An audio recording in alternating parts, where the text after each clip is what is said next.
پرۆسەی تێکۆشەرکردنی خائینان و خۆفرۆش و خاکفرۆشان لەلایەن یەکێتی و پارتیەوە.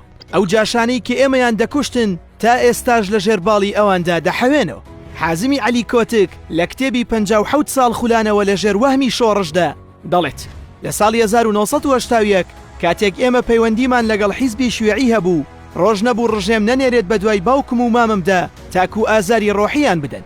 ئەوان بە باوکم و ماممیان دەوت هەر ئەبێت فەوجێکی جاش بەڕێوە بەرن و ببن بەجاش.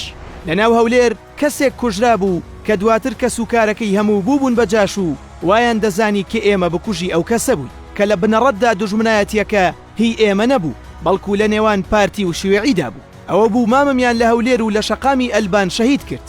دواتر دوای ساڵێک هەمان بنەماڵە لە ناو ئۆتۆمبیلێکدا دەستڕێژێکیان لێکرا و دوو کەسیان کوژرا. ئیتر هەمان ڕۆژ کەسێک بە ناوی ڕامیم لەگەڵ چەند جاشێک دەچێت بۆ گوندی گەڕەشێخان. ئەوان ئەو چالاکیەیان بەهی ئێمە زانی بوو، بۆیە لەبەر دەرگای قوتابخانە کە دەبینێت واحیدی برام کە لە پۆلی 5 سەرەتایی بوو دەگەڕێتەوە کە دەزانن ئەوە برای ئێمەیە و کوڕی عەلی کۆتکە لەبەر چاوی دایکم و لە 24 دوای ساڵی 1970 دەیدەنە بەردەستڕێژی گولە و هەر لەوێ شەهیدی دەکەن. بەڵام حکومەتی بەعز لە جیاتی گرتنیان پاداشتی کردن.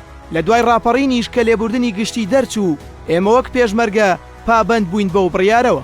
بەڵام لە دوای تێپەڕبوونی 22 ساڵ بەسەر ئەو ڕووداوانە و پرۆسەی بە تێکۆشەرکردنی خائین و خۆفرۆشان لەلایەن پارتی و یەکێتیەوە ئەمجارە ڕامیم لە ناو شاری هەولێر و لە ساڵی 2003 کە بڕیاری تند هەبوو بۆ سزادانی ئەو کەسانەی کە تاوان ئەنجام دەدەن.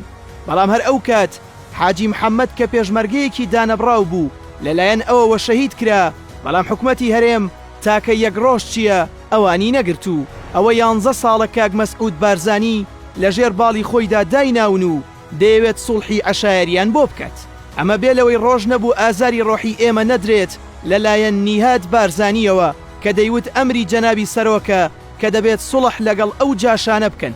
ئەم داوایەش لە کاتێکدا بوو کە ئێمە هەمومان پێشمەرگەی دانەبراو بووین و ئەوانیش جاشی دانەبراو.